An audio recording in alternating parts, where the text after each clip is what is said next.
What up, everybody? Scuffy here, and once again, it's time for another deck video. It's time for the one and only Sheed Ranko. Are you feeling the need for Sheed? Hopefully, you picked him up today when he's in the shop. I was gonna do this video, I think, a little bit earlier, but I realized he's really not been available for open access besides the deck deal. I got him in the top 10 event reward, which is why I've had him for a little bit. Had a lot of fun with Sheed, let me tell you what, and we're going to talk about today. So, really quick, let's go ahead and take a look at what Sheed does. Sheed is an Alpha Legion warlord, which means he's going to start as the Alpha Legionnaire as his warlord. This is starting, he's got 35 hit points. Don't worry about that. You're not even going to care about what the Alpha Legionary does. But for 1 energy, he gets to choose an operative and put it in your hand. For 1 energy, he gets a choice of the Sleeper Operative, which is a classic Alpha Legion card. You know, when your opponent draws a card, they take 1 damage. Ms. Madra, which is the aggro counter. When their friendly unit attacks, deal 2 damage to it. So you put this on your opponent's side, and then when their warlord attacks, basically they take an extra 2 damage. And then the Old Deceived Cultist, which is a resolution, deal 1 damage to all enemies. Now, we're going to take a look at a game here to kind of show the general play with the Sheed Ranko that I do, and then I'll go into the deck list that I've tweaked. There's a couple cards that I've changed up here, and some of them may or may not surprise you. We'll talk about it.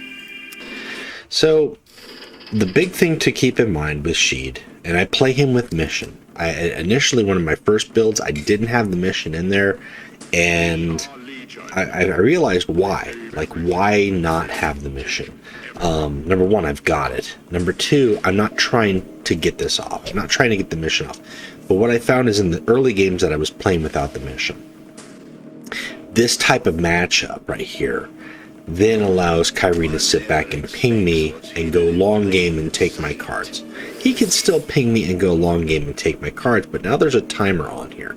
There's a timer on his warlord, there's a timer for his troops, and it puts a little bit more pressure for him to attack, such as this right here, and bring him down to lower health.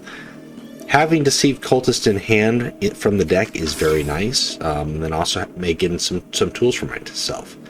So I know that he's going to be playing troops. Some of them are going to be stealthy. He ends up playing my own troop against me.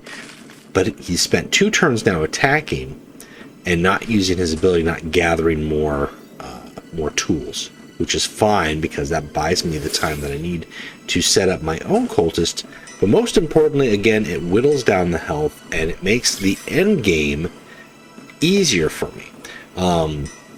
Because the one thing that the Alpha Legion have, they've got harrowing, and that's great if your opponent has got a full hand. If they don't, you've got to find other ways to whittle their health down.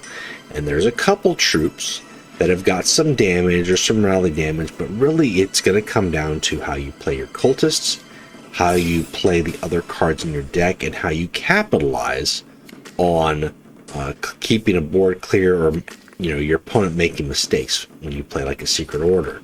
The big thing here to keep in mind is keep the timer running, right? Like, so, yeah, I take 3 health here. I don't have to worry about this hitting my face necessarily. I mean, he can hit my face by all means. Please go ahead. I'll throw away some cultists. I'm not taking 5 at all here, and so what if he gets some health back here? I can whittle that down on my next turn. I've got myself another gamma order. Can make some more cultists. I'm getting his health lower each turn. Each turn, that's the whole point, is get his health lower. Whatever I do, however I do it, even if it's by 1 tick or by him attacking once or twice, I don't care about the mission. This can go off and I can trigger the mission and put it in the deck, but I don't need it. He doesn't realize it, but he's helping me along further than I think he realizes, which is the idea. That's the whole point. Once you hit that 6 energy mark, 6 energy plus, then you really get into the realm of multiple cultists just about every turn. And if you play it right, and you should play it right, your dropping cultists, you're making cultists. Don't ever pass up a turn on making a cultist if you can. I'm playing all three of these cultists here because I want to clear as many troops as I can, especially these little stealthy guys. This is apothecary, this front line. Like, I may not kill the apothecary, but I can kill it next turn with a single cultist play.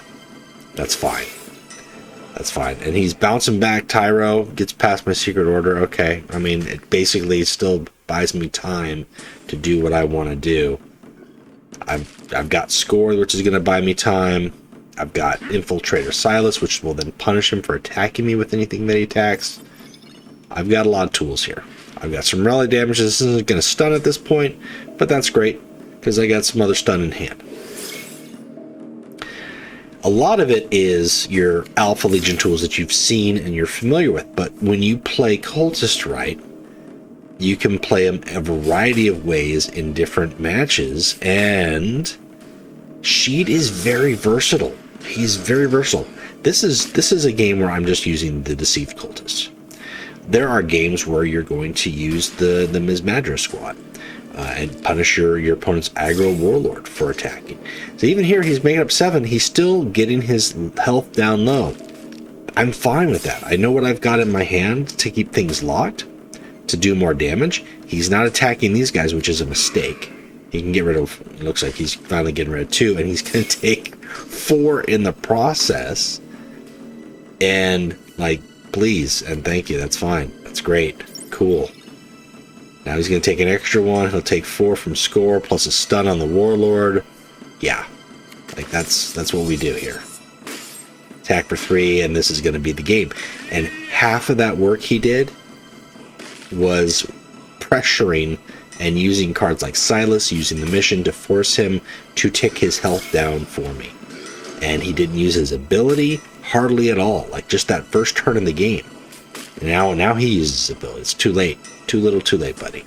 That won't save you. So that's a prime example. That type of game right there is the prime example of, you know, how to use Sheed and the cultists. Very simple, very effective. Use it with the mission. Like I said, the games I played early on when I was running up against opponents with abilities, the mission made no sense. And this is where he concedes here. I think he realized so. So let's take a look at the deck. The deck is a little different from what I had initially. And if you take a look at some cards here, you might see some surprises. So first off, Sabotage. I found Sabotage. Sabotage right now is just a really good card. It removes stun if you don't have a Wonders of Tizca in your hand. So it's a 1 energy stun removal. Yeah, you'll jam the rest of the card too, but hey, sometimes that's a big deal. But I use it particularly because I want to get rid of Survivor. Things with Survivor is very good to sabotage. More importantly, I also don't have, what you'll see here is I don't have the One of Many card. I don't have One of Many in here. And right now, that is because Sheed Ranko is not a legendary that is generated by One of Many. I don't know if Evergilded will change that, if that will become a patch down the road, but currently he's not. So if you do One of Many, you just shut off your access to Cultist the rest of the game. And this deck, I won't say is built around Cultist, but that is really what makes it work. Once you run out of Cultists, you really run out of fuel, and as long as you've got Sheed on the board, you should never run out of Cultists. I run Hurtado Bronzy as a mid to late game distraction. Sometimes he throws out some traps. Great, cool. Your opponent is going to get rid of him, even if it's just 1 attack. You know, it's something that's not going into your face. And if he puts 2 or 3 traps in your opponent's deck that end up stunning them, causing damage, making them overdraw, that's helpful. It's a 2 energy card, and it serves many purposes. Now, as you saw here, I do have the mission. I've got Melgator for bouncing troops that I can't quite deal with just yet, or I want to buy myself a little bit of time. Brand of the Hydra, very important, throwing down a can attack. Just about as effective as a Gamma Order. And then I've got the Alof Veterans. Honorius Rhino is both a frontline, and it basically doubles the number of brand of Gamma Orders that I get in my deck. You saw what Infiltrator Silas does. Fortunatus Veterans, these guys are staples. I put Pale Spear back in the deck. Why do I have Pale Spear in the deck? Because it doesn't do the enemy warlord, because I'm not drawing a ton, but in a mirror game with Alpha Legion, this is a big killer. Also, with all of the pings that I'm doing with my Deceived Cultists, that helps. There will be very few targets that the Pale Spear will have to spread out between, and this is just kind of a nice, play this on curve, because really you're not going to play too many cards until you get to 6 energy. So Pale Spear being played before 6 energy is a really good card to play. I also run 2 Terran Defenses. I saw this card when we got this with the new set. I was looking forward to using it. I've got it in one other deck, but this deck here is going to be putting out so many infantry with the cultists, Bronzy, the cultists that I'm generating. Late game, 8 energy. This potentially gives me like 2-3 front lines that have resolution, deal 1 damage to the board. That's a high play, and then I can double it on the next turn. Not to mention this gives frontline to all my troops. It just gives the +1/+1 to my infantry. But if I've got a Kaifax on the board, I've got our veterans on the board, these guys gain frontline as well, which buys my warlord time to continue to make more cultists or operatives or whatever I'm using to wrap up the game. Kaifax veterans, these guys are awesome. I love the artwork too. Lambda Thunderhawk is just really solid, helps lock the board. I had 2 Harrowing in this deck. Now this deck here, I know this is a point of contention with some players. I've had 2 Harrowings. I found that I didn't play 2 Harrowings. 1 Harrowing was either enough to win the game, or the only Harrowing that I would get off, and then after that, the second Harrowing would be like 4 cards or whatever. Ruinous Claim, much more effective. Anybody who's played a warlord or a deck that has a board-wide damage, whether it's Titans, Cash and Vaughn, I don't know, pick something. Pick something that does board-wide damage, or even Zardu Layak does 3 targets. Changing the health of all troops to 1, especially when I don't have too many troops in play, or any. At 9 energy, I drop a Ruinous Claim, I drop a Deceived Cultist, and I kill all my opponent's troops. If they have Survivor, their health is still capped at 1. So even if they've got Survivor 3, they'll just have 1. So if I have 2 cultists, 1 already on the board, and I play Ruinous Claim, and then I play Deceived Cultist, I get rid of their units with Survivor as well. This is very handy to have against high health troops, 12 health, 10 health, things with shield, with multiple cultists again. Easy way to deal with them. It won't deal with Titans necessarily, sadly, just the troops, not Titan weapons. But this is kind of a pinch card that you hang on to if you need it. You're not going to need it all the time. Just like sometimes you're not going to need the Harrowing. Having 2 Harrowings at 9 energy, not as effective as having 2 options of ways to clear the board.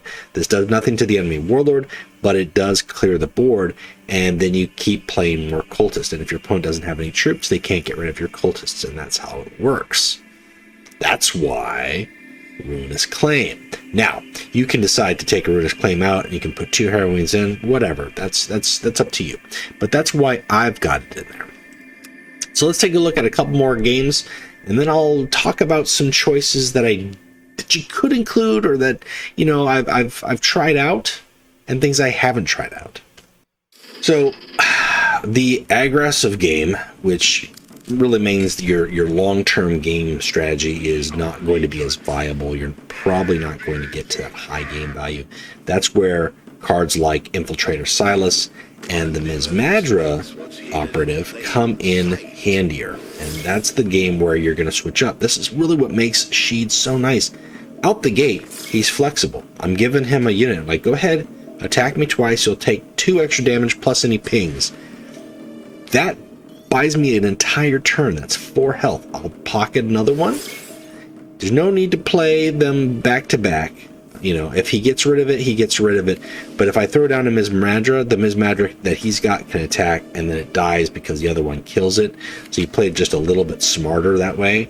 And then, you try to buy yourself a little bit more time. If you throw all your tools away, then he can use them and just dispose of them, and then you're really still left with just 1 Ms. Madra on the board. So keep it in your hand.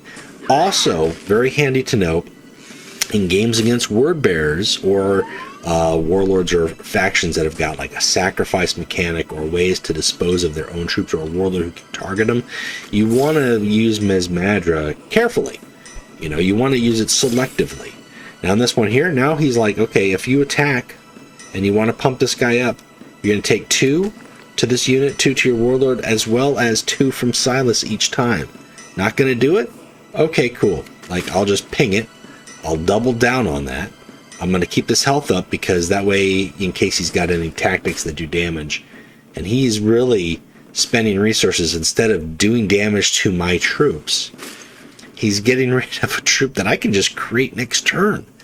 And he's still taking damage from it all. Like, ultimately, like, what I've done in a Karn game at 6 energy, I should be down, you know, potentially 12 health, right? Or 6 times 2 times 4, I should be down like 24 health. We should be in like the 10 to 12 health game. We're not. We're nowhere near that. And that favors the Alpha Legion. That favors Sheed, that favors the Alpha Legion. Right here, this is a slashy cultist if I want. I'm going to keep making that Mesmadra, though. Like, I don't know why I would. Like, just punish Karn for trying to ping me. Karn will take 4 damage every time he attacks. This entire game, I can keep this up all day long. I'll quote Steve Rogers on that. And that's it. And then we just kind of spend the time, spend the turn. We're keeping it close, but we're keeping it close not on his terms, which is what Karn likes. Karn likes it close on his terms. We're keeping it close on my terms. He doesn't have any troops left over. We're 4 health up. I can do it again. I can do a little Kaifax. I can do a little cultists. Like, why not? Right? So now you're going to take 1. If you want to get rid of this with anything, it's going to die. I'll make some more on my next turn. We know we've got instrument for tools. Plus we've got this 5 health troop, or 5/5 that he's got to deal with. And he's spending all these tactics, cards from hand, rally effects, to deal with things that are not my warlord.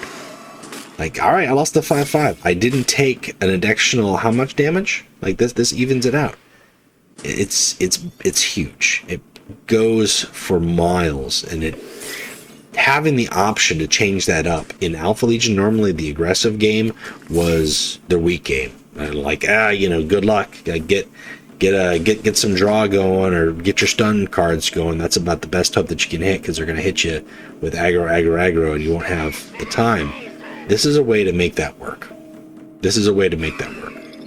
Now, that right there, probably not the best play, honestly. Like, he gave himself some health, but he also used his stun removal card at a time when he shouldn't have.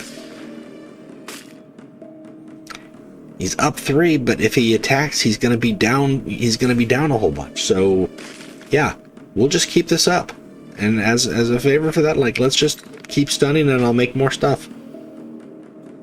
We're keeping it close on our terms. We're flexible. If we get to a point where he's going to draw cards, or I'm going to want him to overdraw, like, let's go ahead and hit him with some sleeper operas. I'm going to put 2 Mesmadras on the board here, because we're in the 14 range, and just this type of situation here where he can have that health. If he hits, he's going to take 4. He's basically going to take 6 damage for attacking me with his Karn, but I also got the score, and that's really kind of why I throw that out there. Like, that's fine. Like, this right here is lock it, double in. You can try to even the game by attacking for 4 and hoping for pings, but if you're going to take 4 in return for 1 attack at 8 health, that's game. That's where we're going to lock it up here. And we do it all on our terms. He's played so many cards that if he kept tactics, or if he had like a sweeping advance, he doesn't have it, but I mean, like, he's just played what he could play to try to keep up, and he can't keep up. And I think he realizes that's just it. Like, let's just pop it and lock it.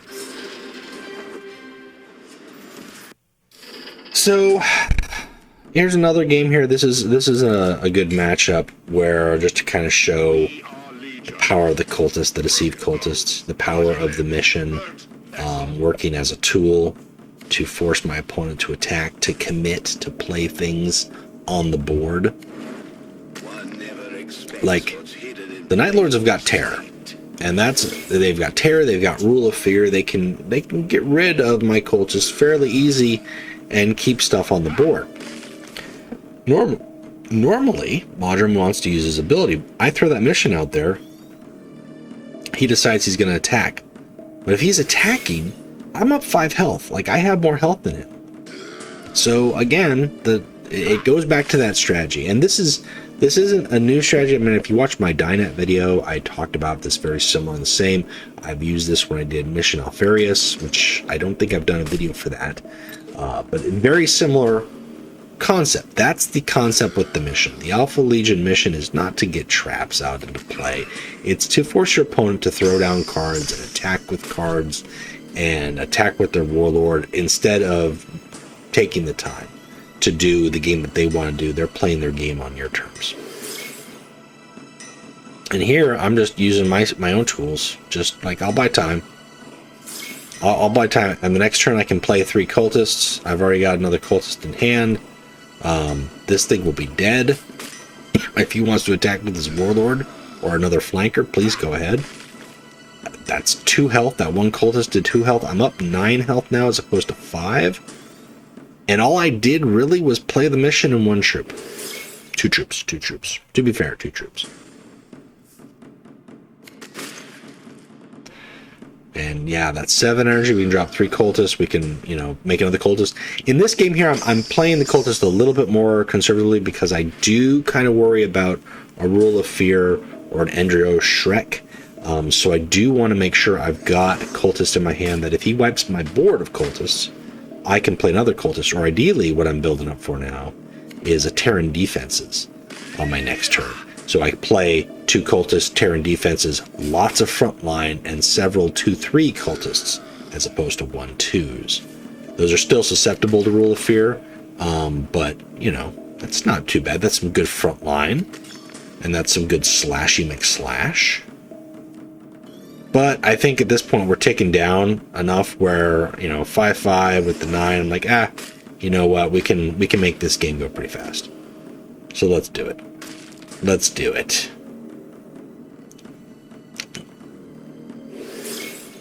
Play a cultist, make a cultist. Next turn, I've got this 1, unless he throws down a front line because this is 3 damage here, and any attacking. So it's really, I don't want to say easy. You just have to know when to do it and how to do it. If you just make a cultist, play a cultist, you're not. I don't recommend that. I don't recommend that because unlike the Imperial Fist with Camba Diaz and making turrets, you don't have Bastion. You don't have additional frontline troops to protect those cultists. They just become disposable.